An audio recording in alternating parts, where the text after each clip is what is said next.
So when we consider the single dimensional arrays, say for example, A is a single dimensional array whose size is around 5. So it can hold 5 elements. So these are called as subscript. These are called as subscript values. These are called as subscripts. So for one dimensional array, this is what is one dimensional array. So for one dimensional array, so we'll be having only one subscript to identify. If you want to find the element present here, so we will use the name of the array. We will use this name of the array followed by the subscript value. That is A of 3 will give us the element present here. That is the usual case for the one dimensional arrays. So when we consider multi-dimensional arrays or specifically 2D arrays, or in our case 2-dimensional arrays, will be having row index and the column index. So for the multi array,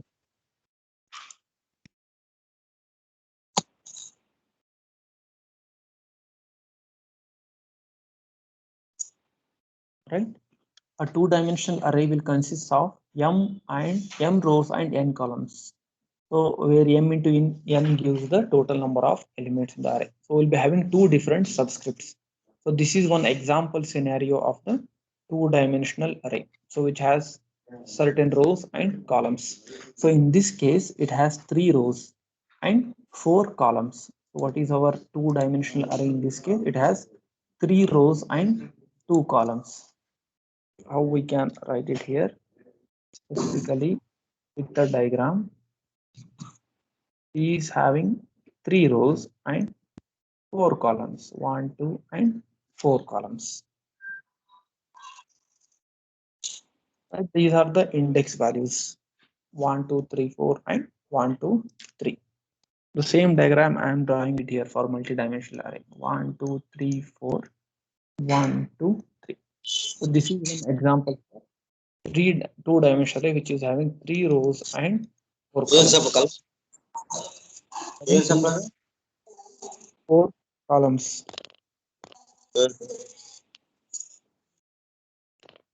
Kindly all of you mute yourself.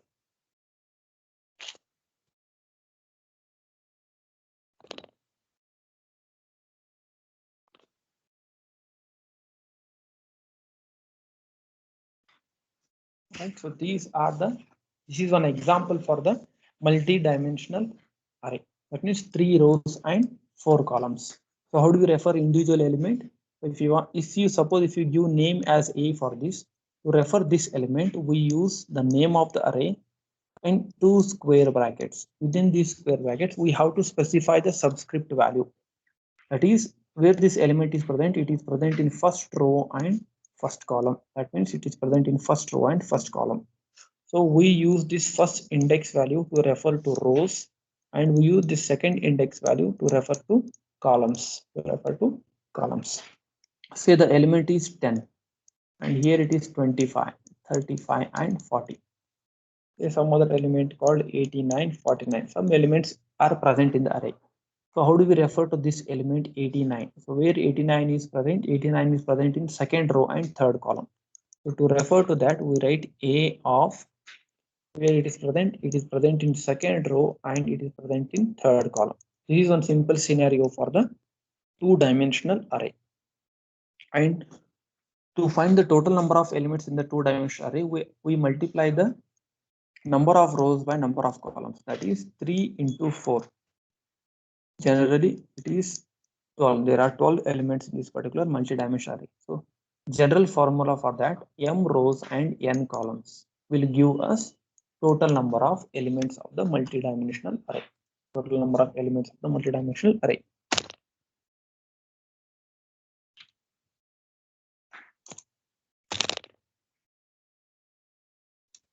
Right, so when we go for the textbook example, what these indicates here is these are the locations or the subscript values of this particular 2-dimensional array. That is, this is present in first row, first column. This is nothing but first row, second column.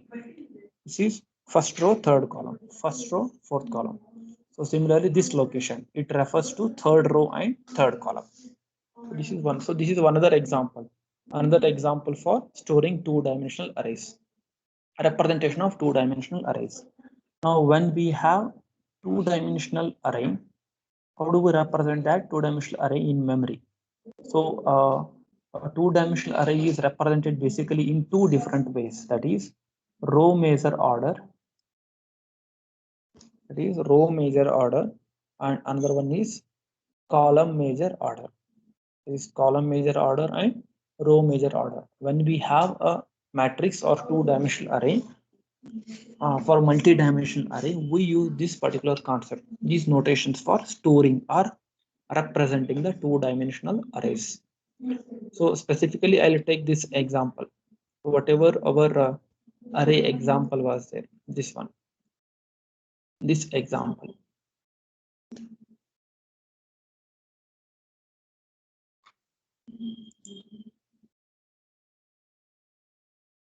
One second.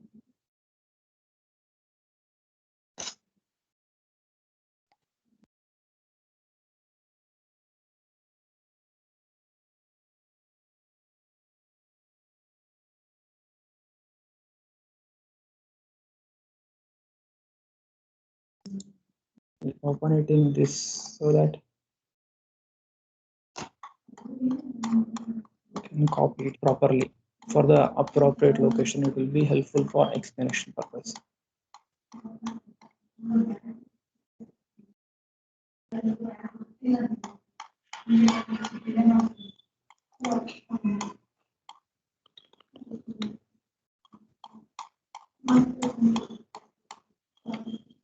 Right. So this is what is our sample array.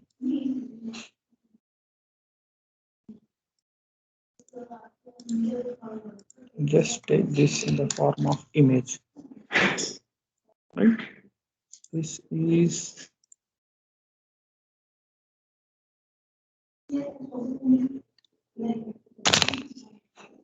the sample array and its representation. I'll take it because in the exam some matrix will be given to you and you have to represent it in both the ways, row measure order and column measure order. So two ways for representing an array.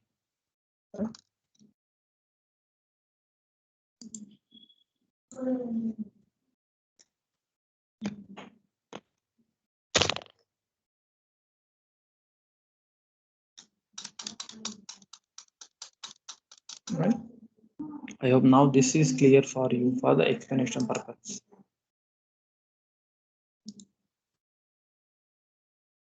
Right. So when we look at this, how do we represent an array in column measure order? So when you consider, we store them column wise, that is store first column, second column, third column, and fourth column. So that is what is column measure order. As the name itself says, in column measure order, we'll be storing the elements or we'll be representing the elements of the array column by column. That is one column at a time. One column at a time. In row measure order, we'll be considering one row at a time and represent that in the memory or store that in the memory. If you consider this array in column measure order, what happens? We'll take this first column. We'll take this first column. A of 1 1 is being copied here. That is subscript A of 1 1. Then 2 1. Then 3 1. If you can see here, column measure order, A of 1 1 element will come to this location. Next, A of 2 2 will occupy. A of 2 1 will occupy this location. Next, A of 3 1 will occupy this location. That is column measure order. One column you take and store it in. Then take second column. A of 1 2, it will be stored here. Next, A of 2 2, it will be represented. Next, A of 3 2, it is being represented. That is column measure order. First column you take entirely. These elements are representing first column. These elements are representing second column. First column, second column. Then A of 1 3 will go to this location. A of 2 3 will go to this location. Then A of 3 3 will go to this location. I hope you are following. This is just column wise we represent the elements. Column wise we represent the elements. Next we are left with what elements? Here. Fourth column. Next fourth column will occupy. This is column 4. 1 4, A of 1 4, A of 2 4, then A of 3 4. So this total matrix is being represented like this in the column measure order. We'll take one column at a time and represent that in the memory. Now the same example can be represented using row measure order. So what happens? Every one row at a time and represent it. So this whole thing represents first row. This is going to represent the first row. So what is first row? 1 1, 1 2, 1 3 and 1 4. That is first row. So first we write 1 1, 1 2, 1 3 and 1 4. So that is first row. Then take the second row. Now the second row is given by 2 1, 2 2, 2 3, 2 4. That is next, right? 2 1, 2 2, 2 3, 2 4. Take second row and represent that in the memory. Then take third row. So this third row 3 1, 3 2, 3 3, 3 4. That is 3 1, 3 2, 3 3, 3 4. So these are just the index values for our reference. Index values. Actually, in this place, we'll be taking real-time elements. In this place, we'll be taking some real-time elements and storing them in the memory or representing them in the memory. So that is what is storing the array or representing the array in row measure order and column measure order. So for example, I'll take one more array for explanation purpose. One more two-dimensional array, right? So I'll take this as A and take some matrix which has 2 rows and 3 columns. Index values 1, 2, 3, 1 and 2. So these are some elements 5, 8, 10, 20, 30, 40, 50 and 60 are the numbers. So how do you represent that in column measure order and row measure order? How do you represent that in column measure and row measure? So in column measure, what we do, we take one column at a time, starting from the beginning.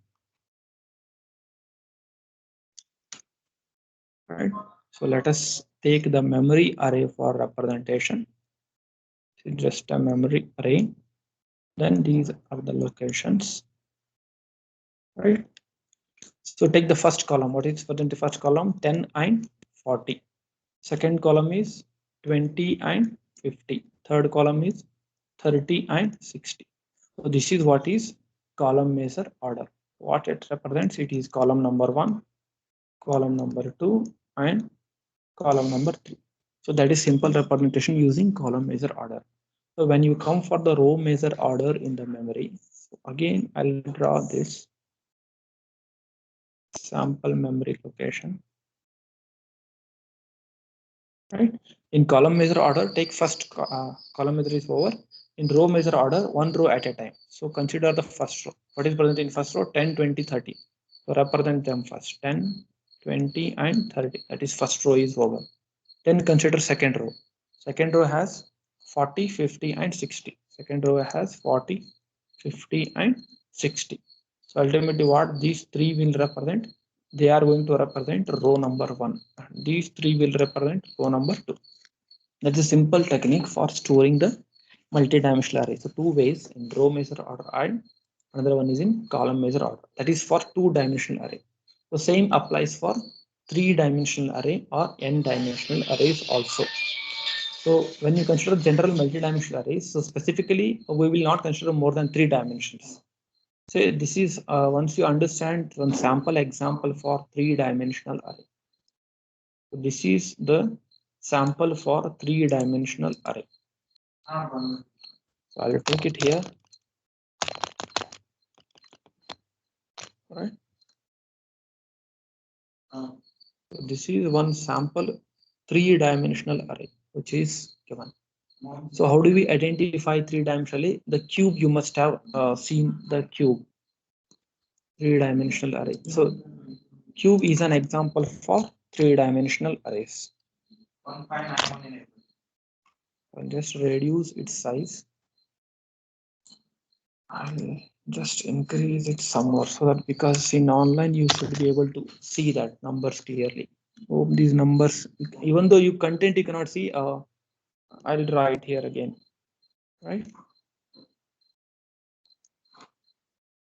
So on how do we write three-dimensional array? First, for our understanding purpose, I'll write.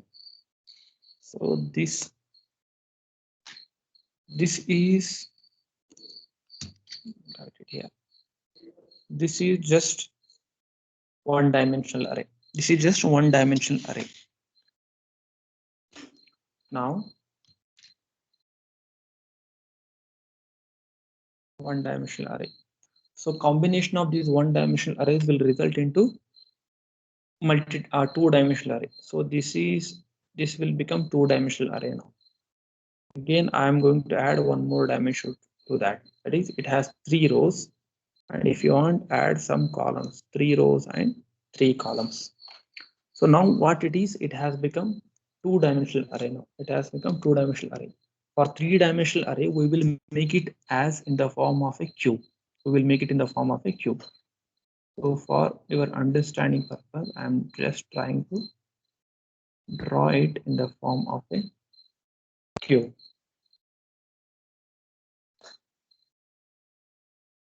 One second.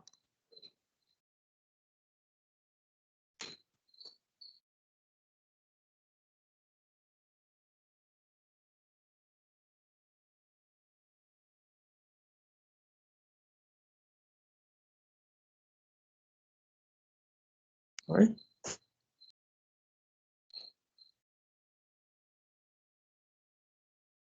Now it has become three-dimensional. It has become three-dimensional. Just a cube. Right. So I just attempted to draw the three-dimensional array. This is the same one which is represented here. What they have done here is the plane. This is first plane, second plane, third plane. They have shown it separately. So this is first plane, which you can see. This is plane number 1. This is plane number 2, and this is plane number 3. So this cubicle, these 3 planes, they have separated. So how do we identify this element here? This is 1, 2, 3, right? This is present here, first row, first column, and first depth. So how do we say this time third? How do we identify third dimension? This is first dimension, row, column, and this is what is third dimensional. Third dimension is going in this direction. This is what is our third dimension.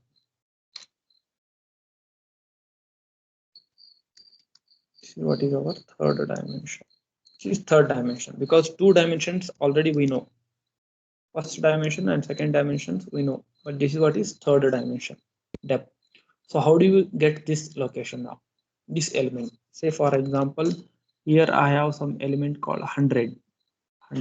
Here I have some element called 100. So how can I refer to that element 100?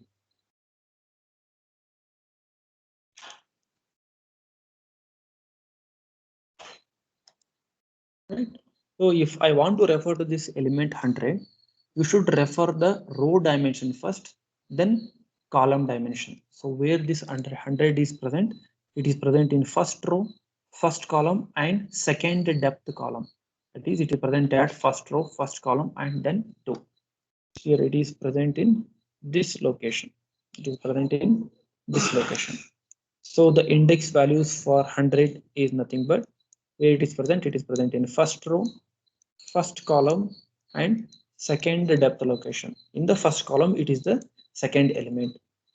So another example I write where this 200 is present now. So where this 200 is present, it is present in first row. It is present in first row, second column, and second location. Where 200 is present. 200 is present in first row. Right? 200 is present in first row. Column is second one, and in the second column it is the second element. So index values of 200 are first row, second column and second element. So this is simple way of understanding three-dimensional arrays. If you want to add one more dimensions, the fourth dimension, say for our understanding purpose, I'll write it here. So this is one more dimension which is getting added. So usually we will not go for practicing four dimension. If you want to add one, then one more index will get added here. That is fourth index, fourth subscript value will get added. That is how we represent the multi-dimensional arrays. That is how we represent the multi-dimensional arrays in memory. And storage representation also same, like how we did in case of two-dimensional. So column measures take one column at a time, row measure take one row at a time. So that is same way how we represented for two-dimensional arrays. Representation of three-dimensional arrays in memory by using row measure order and column measure order. So this was the concept about this one, multi-dimensional arrays in memory. Now coming to polynomials. So all of we know that polynomial is a collection of terms where each term consists of coefficient value and exponent value. One variable will be there, x variable will be there, and it consists of coefficient and exponents. Right. So coming to the definition of polynomial. So what is a polynomial? A polynomial is a sum of terms. It is some collection of terms where each term has a form. What is that form? Ax raised to e. In mathematics, you must have studied the polynomials. So the same concept we are writing. We are writing the programs here for addition of polynomials. So you have one lab program on this for addition of polynomials. So that will be understood by after covering of third module. So now in this module, I'll be covering the theoretical part for the polynomials. So what this A represents here? This A is nothing but coefficient. What this E represents? This E is nothing but the exponent value. So, and what is this x? X is the variable which is going to get different values based on the input given by the user. Where A is the exponent and x is the variable and E is the exponent value. The largest exponent, also called the leading exponent of the polynomial, is called degree. So this all mathematical terms you know. So when you consider this sample polynomial, what is this sample polynomial? Sample polynomial is how many terms it is having? It is having three terms, 1, 2, and 3. What is the first term? 6x raised to 25 plus what is second term? 5x raised to 10. And what is third term? 35x raised to 0. Here it is there, it is understood. X raised to 0 is 1. X raised to 0 is 1. 35 into 1 is 35. So that's why it is 35. Only it is written as 35. Now when you come to the terminologies of the polynomial is sum of three terms. So these are the three terms of this polynomial. What is the largest exponent value present in this polynomial? So this polynomial has three exponents, 25, 10, and one more is present here, x raised to 0. So one more is present here, x raised to 0. That is understood. 35 x raised to 0. Here it is there, 35 x raised to 0. So the first exponent is 25, second exponent is 10, and third exponent is 0. So among these three, which is the largest exponent, which is the largest value? So 25 is the largest value. So 25 is the largest value. 25 is the largest value, and that 25 is nothing but the degree of the polynomial, or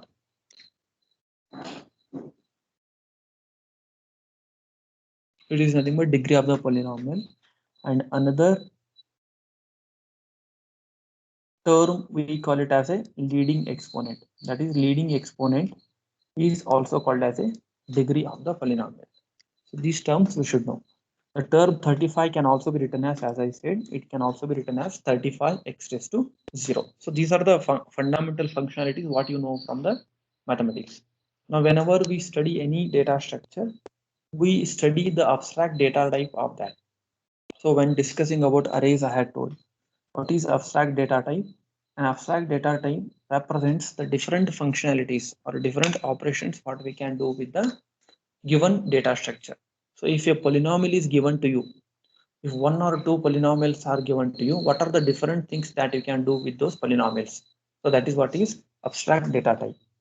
So an ADT polynomial is one that shows various operations that can be performed on polynomials. When you talk about polynomial, we will study about different operations what we can do with the polynomials. When you talk about array, we study about different operations that we can do with the array. When you talk about linked list, we are going to study about different operations what we can do with the linked list. So basically, what is abstract data type? It gives the different details of different operations what we can perform with the given data structure. So these operations are implemented. These operations are implemented as functions subsequently in the program. These operations will be implementing them in the form of function. Say for example, for polynomial, this is what is the ADT. We'll begin like the polynomial for the abstract data type for polynomial is as follows. So when we talk about polynomials, these are the fundamental things or essential things: different objects, and functions. When we talk about functions, obviously we'll be talking about some parameters. They may take some parameters for doing some calculations. What are the different objects? Nothing but the terms, different terms. That is, polynomial can contain n number of terms. A polynomial can contain n number of terms.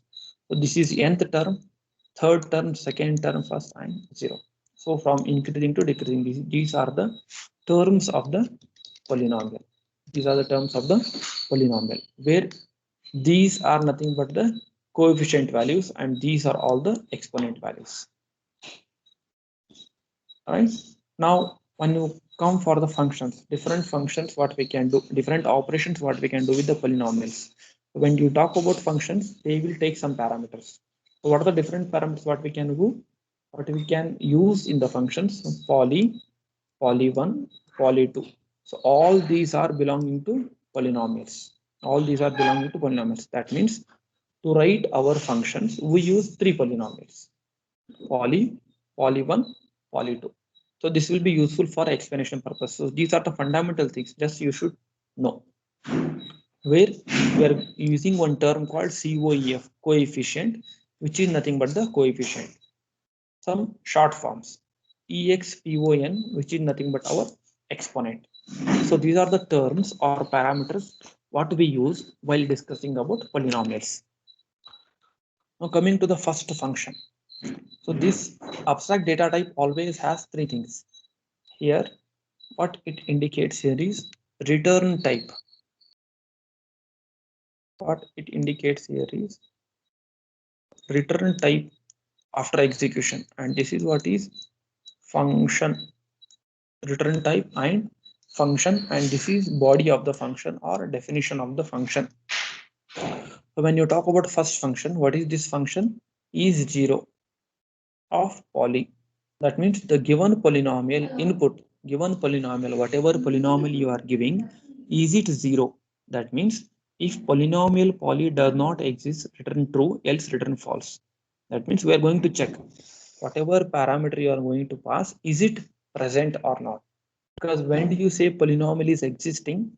If it is containing at least one term, then we call it as a polynomial. If there are no terms, then there is no polynomial. If there are no terms, then there is no polynomial. Say, for example,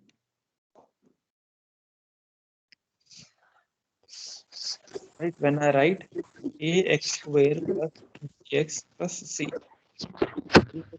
plus bx plus c.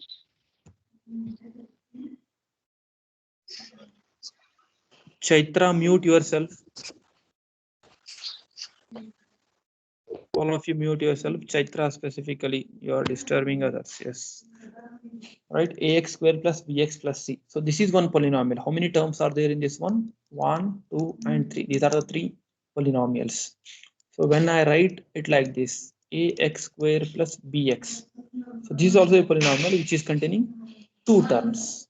When I write ax square, this is also a polynomial which is containing only one term. Now, when this one term is also deleted, then there are zero terms. When there are zero terms, then there is no polynomial.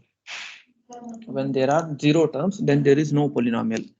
So what this function checks here is whatever I was discussing here is 0. That means in this polynomial there are 0 terms. In this polynomial there is 1 term. In this polynomial there are 2 terms. In this polynomial there are 3 terms. So when there is a polynomial which is containing 0 terms, then this function is going to return true.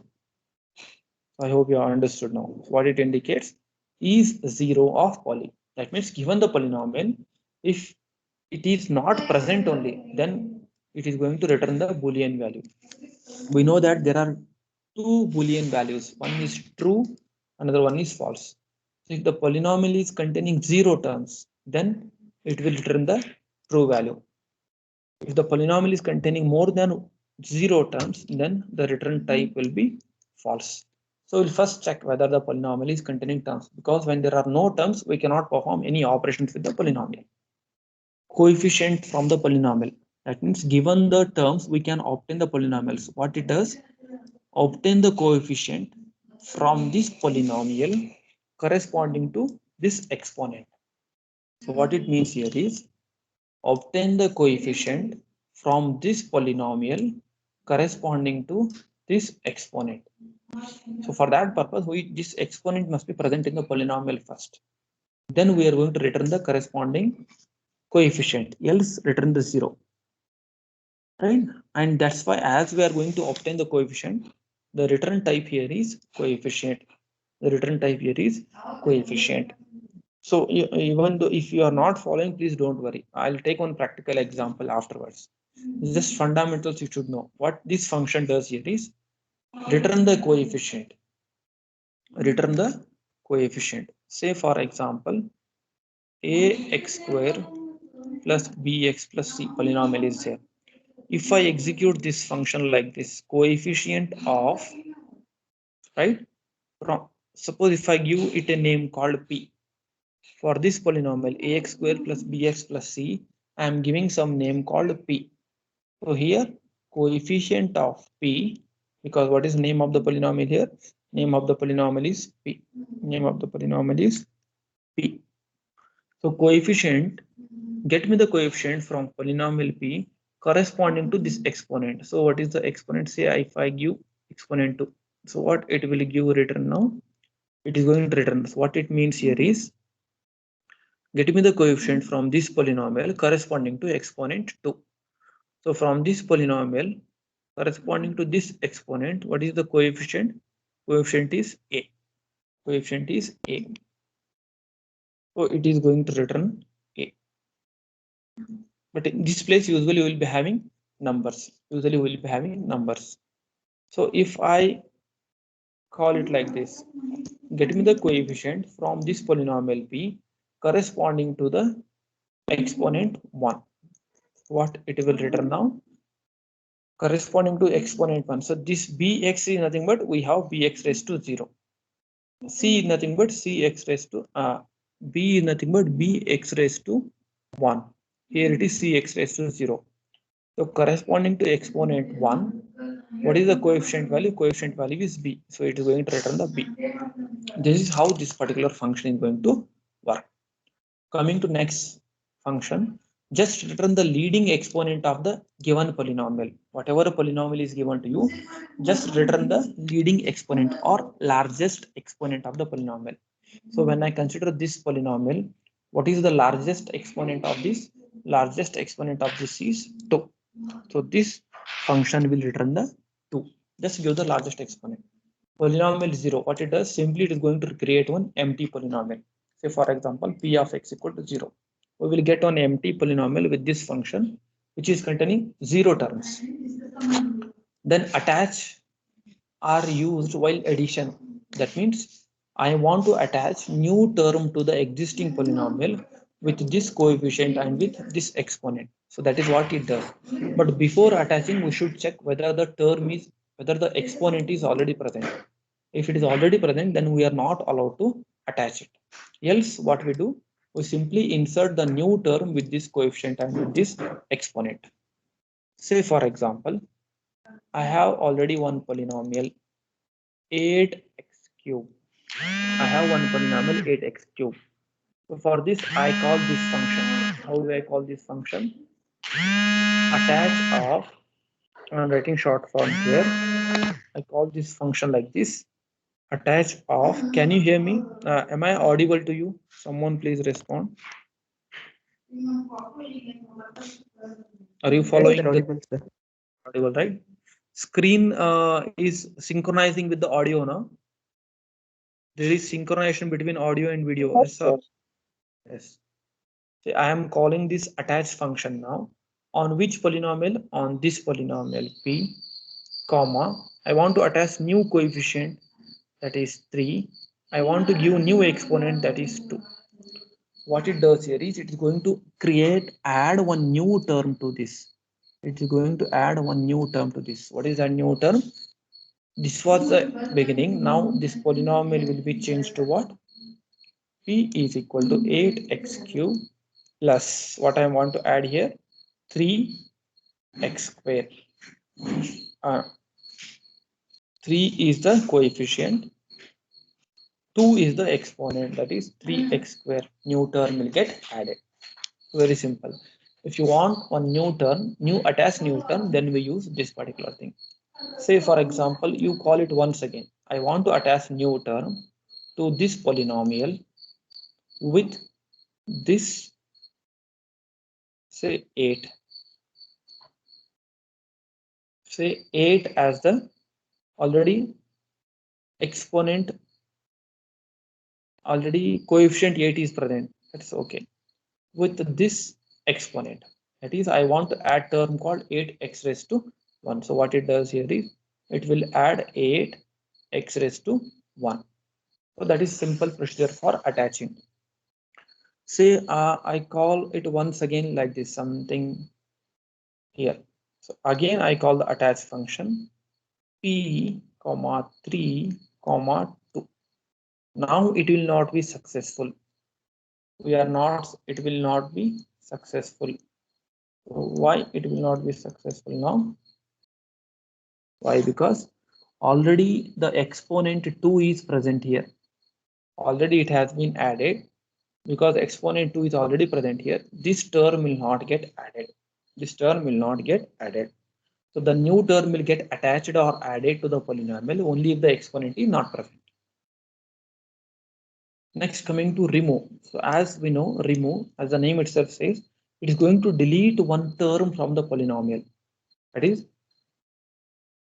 delete the term from this given polynomial with this exponent value. Say I'll take let us consider this polynomial itself. This polynomial itself. So on to this polynomial, if I execute this something like this, remove from this polynomial p exponent say 2. So what it means here is from the given polynomial p, remove the term with the exponent 2. So which is the term with the exponent 2? So here is the exponent 2 and the term is 3x square. This entire 3x square will get deleted now. So what will be the outcome after this? After this, the outcome will be p is equal to 8x square plus 8x raised to 1. Only this much. Why? Because I have removed that term. This is what is functionality of this particular function. Now onto this, if I execute again like this, remove the term from polynomial with the exponent, say, sorry, it must be cube here. Here I have made mistake while explaining. So if you find something mistakes or difficulties, please let me know. This shows you are simply listening. Here this 8x cube, here I have written it as 2. So it must be 3. It must be cube here and then it also must be 3. Right, and it will also be 8x cube. So when I have 8x cube onto this, if this is the available polynomial, if I execute it something like this, what? 3. I want to remove the term from this polynomial p with the exponent value 3. So this is the exponent value 3. So that means this term will get deleted now. So what will be left with? We are left with only polynomial what? 8x raised to 1. So that is the simple operation, another function with the polynomial. So for all these, we'll be writing code, we'll be writing functions. So what is the next function? Add. What this does is add two polynomials, poly 1 and poly 2. So we know the mathematical terminology is for addition. We compare the exponent values and we go on adding. Similarly, what it does, multiply the two polynomials, polynomial 1 and polynomial 2. Return the multiplication of two polynomials. Let us take this sample example here. If this is the polynomial, which is containing 25x raised to 6, 10x raised to 5, 6x squared plus 9. Right? When this is the case, what is the largest exponent of this polynomial? That is leading exponent. So leading exponent is nothing but 6. So what this function will return here, what we have studied. Whatever these functions we have studied now, one example is being taken. So if you give this polynomial the name a, so what is the leading exponent of a? Leading exponent of a is 6. Leading exponent of a is 6. So this 6 is the outcome. Then this is, we are trying to obtain the coefficient of a. Coefficient from a with this exponent. So first this function will be executed. So what is leading exponent of a? Leading exponent of a is 6. Then get me the coefficient from this polynomial with this exponent. Listen, or how it works here is,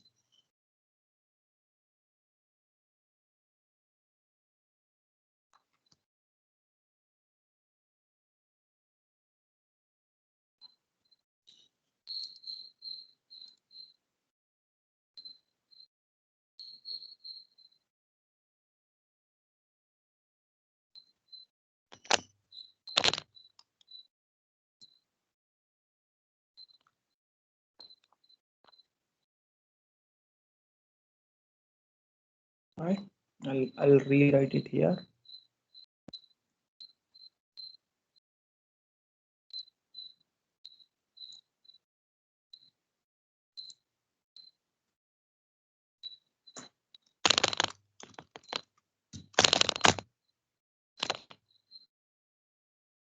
I'll just paste that example here.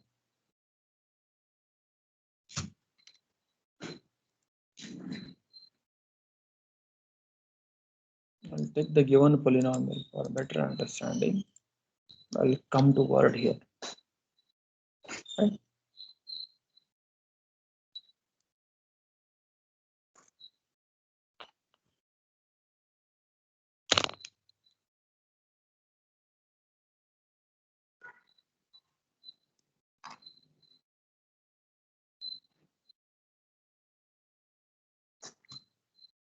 Right? This is our polynomial. 25x raised to 6, 10x raised to 5, 6x squared plus 9.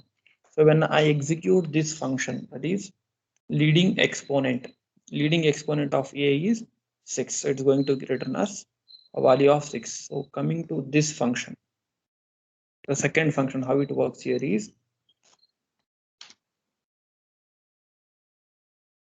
coefficient of this function. I'll write it here.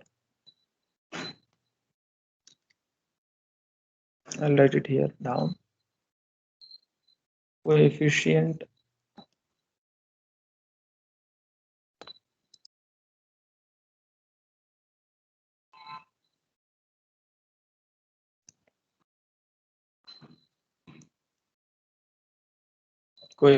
of a comma leading exponent of a. So how it works here is, first we'll get the leading exponent of a. What is leading exponent of a? Know that leading exponent of a is 6. So this will be solved here first x. Then getting the coefficient from a comma 6. So what is the coefficient from this given polynomial with the exponent 6? So in this given polynomial with the exponent 6, what is the corresponding coefficient? Corresponding coefficient is 25. So what it is going to return? It is going to give a value of 25. Ultimately, it is going to return a value of 25. So coming to next, what it is? Attach function. So coming to next attach function, what it does? Attach a new term to the polynomial a with this coefficient and with this exponent, that is 15x cube. We should add one more new term called 15x cube. So if you can see here, the added polynomial is here, that is 25x raised to 6, 10x raised to 25x raised to 6, 10x raised to 5, 6x square, 9 plus at the end you attach 15x raised to 3. But to follow the norms of polynomial representation, we are just rewriting it in this form, that is 25x raised to 6, 10x raised to 5, 15x cube, 6x square plus 9. So what this attached does here is it's going to add a new term to the existing polynomial. Similarly, remove. What remove does? Remove the term from the polynomial a with the exponent 6. That means from this polynomial, from original polynomial, this is getting deleted. 25x raised to 6. If 25x raised to 6 get deleted, what will be left? Will be left with only this one. What is that? 10x raised to 5 from the given polynomial. If 25x raised to 6 gets deleted, we are left with what? 10x. Here you can see we are left with 10x raised to 5, 6x square plus 9. We are left with only 10x raised to 5 plus 6x square plus 9. These are the sample examples for the sample functions for the polynomial. So when we add the two polynomials, there are the certain things what we should follow. Say, for example, 3 cases when we add the polynomials. Powers of both the terms are equal if power of first term is greater than the second term, or third case. So only these three possibilities are there when adding the polynomial. So what I do here is I'll take this. How do we add? Because your lab program is on this one only, addition of polynomials, which is nothing but probably 10th lab program. But here in the first module, we have the theory for that.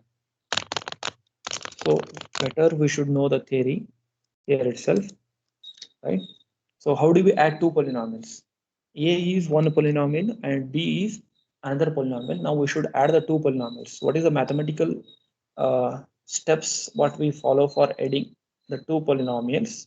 Here is same way. For this same we'll be writing the code. When we add the two polynomials, first we'll compare, we'll take one term at a time from both the polynomials. First term of the first polynomial, then take first term of the second polynomial. What is first term of the, this is first polynomial. This is our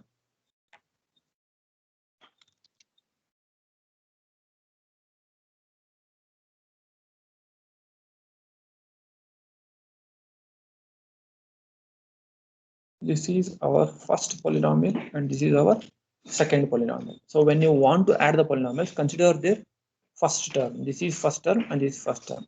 So when you compare these exponent values, they are equal. So when they are equal, directly we add the coefficients. 25 plus 15 is how much? 40. So this is what is our result. C is result. Then what is the term? 40 x raised to 6. But in programming, what steps we follow here is, after adding the two terms, we remove those two terms. We will ignore these two terms. Then this is what is our result. This is what is our result. Then concentrate on this A. What will be the new A? New A will be left with only 10x raised to 5 plus 6x square plus 9. Then new B will be left with 5x raised to 4 plus 4x cube.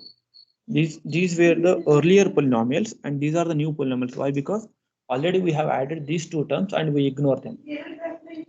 Then all available these two, then try to add these two polynomials. Consider the terms with the same exponent. What is the exponent here? It is 5.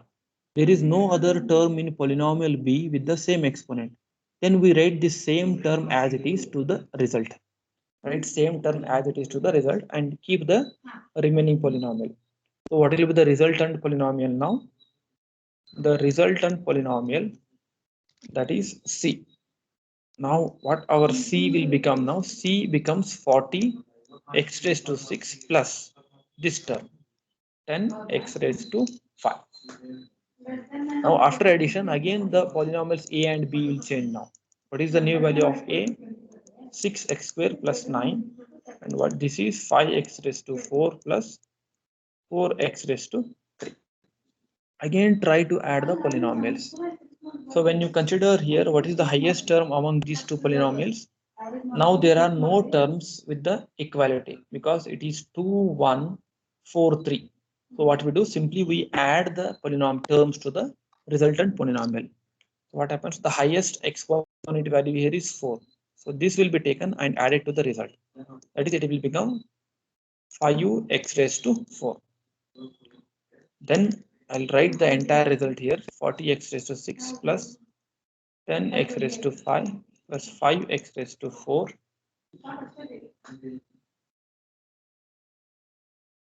right, 5x raised to 4 plus next we have one more term highest, that is 4x raised to 3 plus 4x raised to 3. Next, take this term 6x square plus 9, nothing but 9x raised to 0, that is same.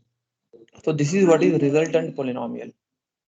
This is how we add the polynomials. This is how we add the polynomials, and this is how do we add? Just we follow, get the leading x, go on attaching the terms to the polynomial. This is the entire procedure what I have explained. This is theoretical part. For this, we'll be writing the code later. So this is the code here, which is already present. Whether the polynomial is 0 or not, terms are present. It is theoretical part, but this function program I will not explain you now. This programmatical part will be explained after completion of third module. So because in third module, we'll be first discussing about the linked list. So once we study about the linked list, this concept will be easy for you. If I explain now, it will be confusing. For that purpose, I'm just explaining you theoretical part now, not the programming part of this. Programming part will be explained during the third module. So this was the concept about polynomials. So addition and polynomials. The representation of polynomials I'll be covering in the next class. This time is exactly 10:45. For representation, I'll be covering it in the next class. So wait for 2 minutes. I'll be taking your attendance.